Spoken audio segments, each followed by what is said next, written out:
شروع اللہ کے پاک اور ببرکت نام سے جو بڑا مہربان اور نہایت رحم کرنے والا ہے۔ حضرت دانیال علیہ السلام کا فیصلہ۔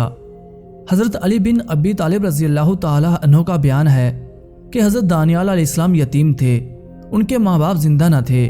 بنی اسرائیل کی ایک خاتون نے ان کو گود لے کر پرورش کی۔ اس زمانے میں بنی اسرائیل میں ایک بادشاہ تھا جس کے 2 قاضی تھے۔ وہ خاتون بہت حسین و جمیل اور باروب تھی۔ وہ بادشاہ کی خدمت میں گاہے بگاہے آیا کرتی تھی اور اسے پند و نساء کیا کرتی تھی۔ اس خاتون کی وقتاً فوقتاً بادشاہ کی خدمت میں آمد و رفت کو دونوں قاضی بڑے غور سے دیکھا کرتے تھے۔ اس کی محبت ان دونوں کے دلوں میں پیدا ہوگی اور وہ اسے اندر ہی اندر دل و جان سے چاہنے لگے۔ ایک مرتبہ موقع پا کر انہوں نے اس پاک باز خاتون سے اپنی اندرونی کیفیت کا اظہار کر دیا اور اسے یہ باور کرانے کی کوشش کی کہ ہم دونوں تم سے بہت پیار اور محبت کرتے ہیں، ہمیں یقین ہے کہ ہمارے عشق کو تم قبول کرو گی۔ مگر اس پاک باز خاتون نے انہیں نصیحت کی اور ان کی محبت قبول کرنے سے انکار کر دیا۔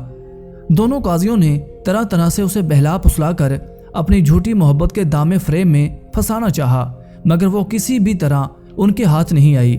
جب دونوں قاضیوں نے دیکھا کہ یہ خوبصورت خاتون کسی بھی قیمت پر ان کے ہاتھ نہیں آ سکتی، تو انہوں نے جھنجھلا کر بادشاہ کے روبرو یہ شکایت کر دی کہ جو عورت آپ کو آ کر پند و نساء کیا کرتی ہے اس نے زنا جیسے عظیم گناہ کا ارتکاب کیا ہے۔ بادشاہ نے جب اپنے قاضیوں کی شہادت سنی تو وہ بڑی مشکل میں پڑ گیا اور اسے بے حد صدمہ پہنچا، کیونکہ وہ اس خاتون کی شرافت اور نجابت کا دل سے قائل تھا، مگر قاضیوں کی شہادت کو بھی جھٹلایا نہیں جا سکتا تھا۔ غرض بادشاہ نے دونوں قاضیوں کی شہادت پانے کے بعد مزید تحقیق و تفتیش کی ضرورت محسوس نہیں کی اور ان سے کہا تم دونوں کی شہادت قابل قبول ہے۔ پھر بادشاہ نے اس عورت کو 3 دن کی مہلت دی اور اس کے بعد اس کو سنساری کا حکم دے دیا۔ نیز شہر میں یہ منادی کرا دی گئی کہ فلاں دن فلاں عورت کو سنسار کیا جائے گا، لوگ اسے دیکھنے کے لیے حاضر ہو جائیں۔ بادشاہ نے اگرچہ اس عورت کی سنساری کا حکم دے دیا تھا، مگر اندر سے وہ بہت پریشان تھا۔ اس نے اپنے ایک خاص معتمد وزیر سے پوچھا کیا کسی ہیلے بہانے سے اس عورت کو سنسار ہونے سے بچایا جا سکتا ہے؟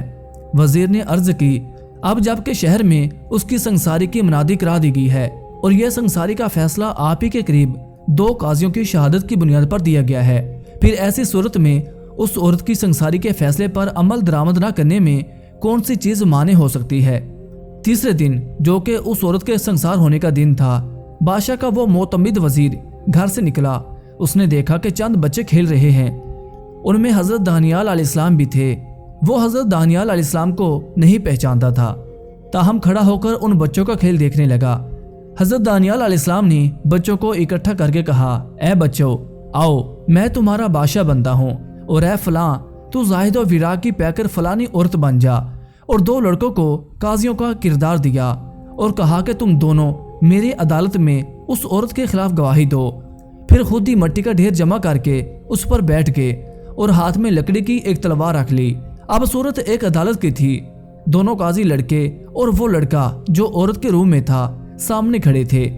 حضرت دانیال علیہ السلام نے دوسرے لڑکے سے کہا کہ وہ ایک قاضی کا ہاتھ پکڑ کر دور فلاں جگہ لے جائے۔ جب وہ چلے گئے تو دوسرے قاضی کو بلا کر سختی سے کہا سچ بتا ورنہ تجھے قتل کر دوں گا، تو کس بنیاد پر اس عورت کے بارے میں زنا کی گواہی دیتا ہے؟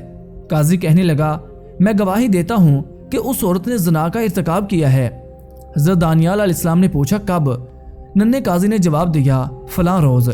حضرت دانیال علیہ السلام نے پوچھا کس مرد کے ساتھ اس نے زنا کیا؟ ننھے قاضی نے جواب دیا فلاں بن فلاں کے ساتھ۔ حضرت دانیال علیہ السلام نے پوچھا کس جگہ؟ ننھے قاضی نے جواب دیا فلاں جگہ۔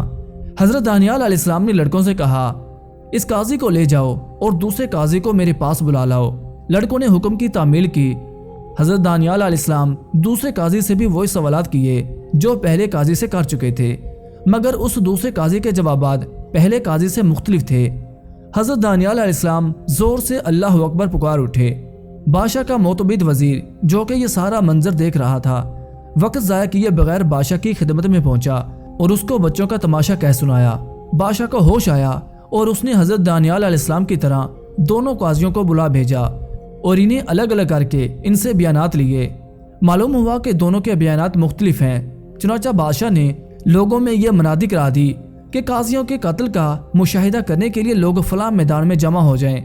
پھر مجمع عام کے سامنے بادشاہ نے دونوں قاضیوں کو کیفر کردار تک پہنچا دیا اور پاکیزہ خاتون کو باعزت اس کے گھر بھیج دیا گیا۔